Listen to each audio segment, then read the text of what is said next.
3 years ago, I enrolled in a master's program, the first of its kind, the International Masters for Health Leadership at McGill University in Montreal.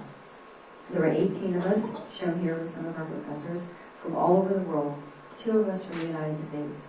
We came together to try to learn how to be better healthcare leaders, both at home, in our own professions and jobs, and on the world stage. Next slide. This is Parsival. Does anybody know who Parsival is? Yes. Parsival was a knight from the legend of the Holy Grail. He was a knight in the court of King Arthur. And they had a tradition at King Arthur's court, apparently. Before the knights would sit down for dinner, they had to first go out and have an adventure. Next slide. And this is James Campbell's telling of part of this legend of Parsival when he was at King Arthur's court. So each entered the forest at a point that he himself had chosen, where it was darkest and there was no path. Part of the learning from the IMHL was for each of us to create our own anchoring project.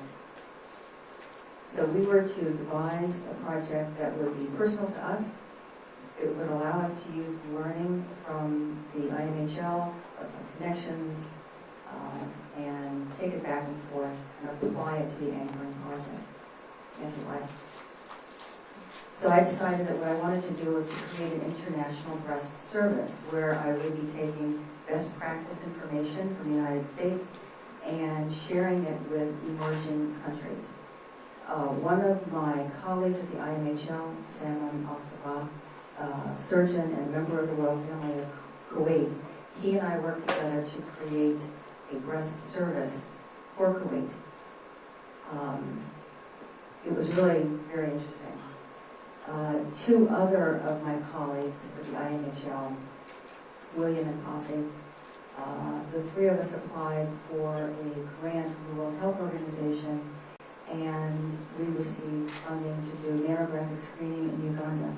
So, from my perspective, the International Breast Service was off to a good start.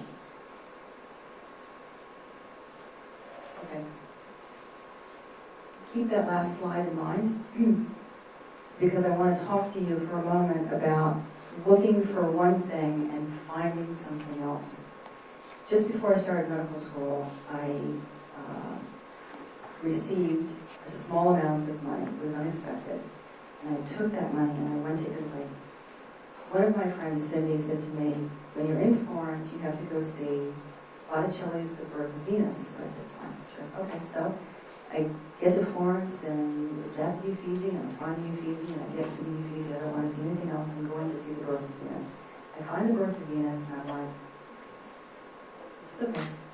I wasn't impressed. Maybe there's something I don't understand.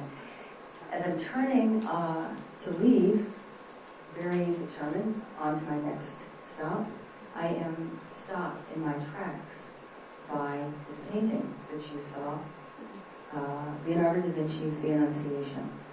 That was the second time in my life when I've been in a museum and have been stopped. So, I'm in Kuwait, and I'm with someone, and I discover that there's a very peculiar form of breast cancer in Kuwait. Very aggressive. It started right after Saddam Hussein invaded the country, and when he left, he set all the oil fields on fire. If you can imagine one of those overturned tankers on 287, that smoke, it was like that, only worse, for 9 months. After that, lung cancer, non-Hodgkin's lymphoma, thyroid cancer, and breast cancer began to grip the country. This form of breast cancer in Kuwait is very aggressive. It strikes young women in their 20s and it kills them.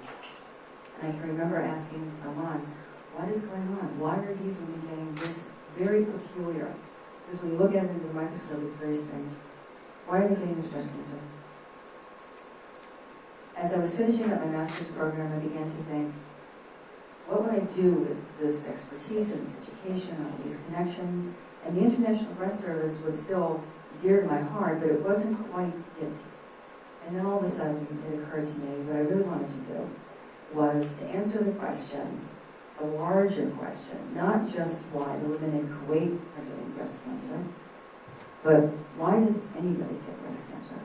Even the women who we know have the gene, the BRCA1 or 2 mutations, they don't all get breast cancer. Only 85% of them, if they live to 85, will get breast cancer. And we don't know who's going to get it and who's not going to get it. The rest of the women in the world, we don't know exactly why all of these women are getting breast cancer. So, the major foundations in the country and in the world, and the major research money is devoted to finding a cure for women with breast cancer. And I understand that. I fully support that. I wanted a cure for my mother. I've devoted my professional life to trying to cure women who have breast cancer. But I've come to understand that we can't run fast enough, we can't walk far enough to be able to catch up with these millions of women. We simply must begin to look at what is causing all of this breast cancer.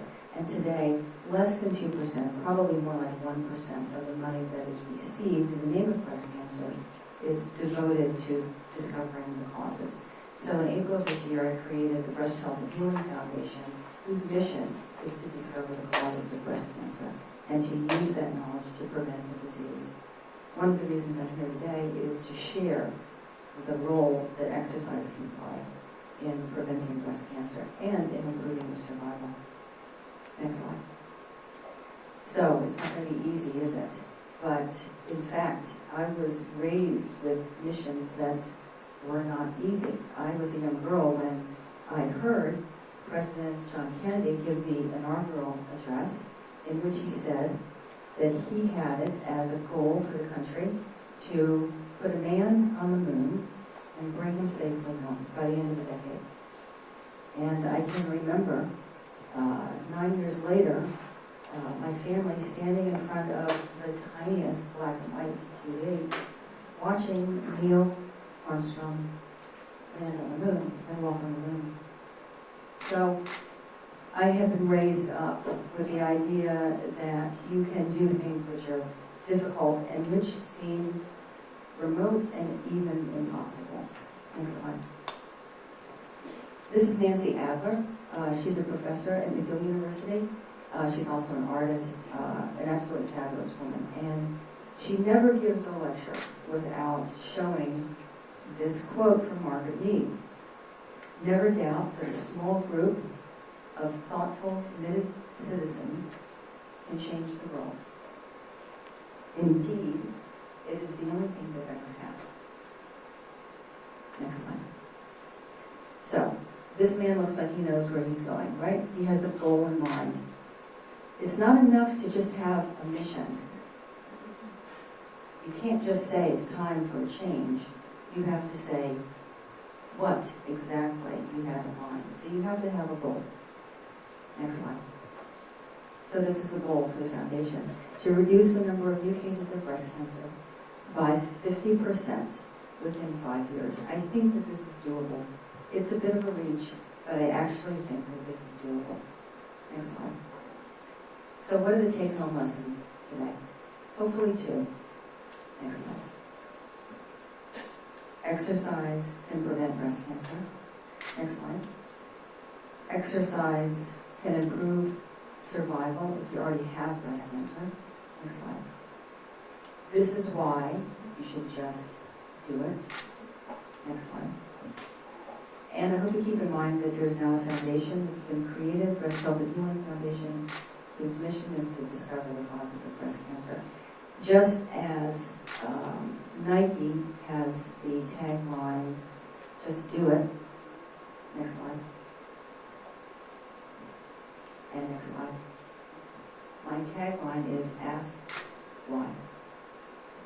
Ask why. Thank you.